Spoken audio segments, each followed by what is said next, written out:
ela achava você tão fina, falava francês. Eu era desajeitada, pisadona. Ai, eu acredito em uma palavra. A Wanda sempre foi linda.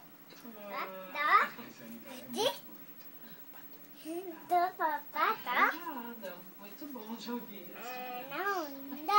Ela procura o Stitch. Cadê o Stitch? O Stitch tá aí? Cadê o Stitch?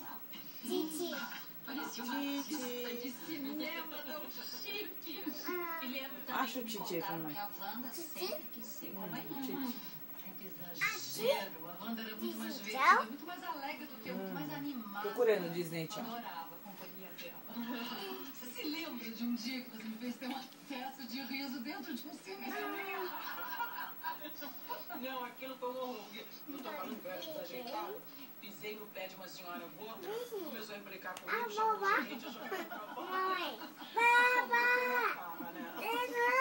Bonito isso de vocês terem crescido juntas. Eu também tenho primo. Olha lá, cadê o Stitch? Procura o Stitch aí pra mim. Chama aí ver Stitch.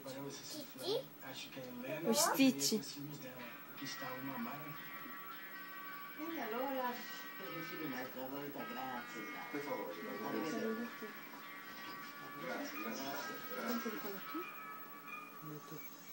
Cá, calma.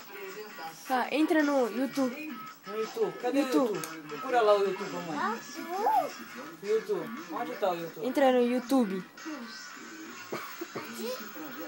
Cadê o YouTube? Cadê o YouTube?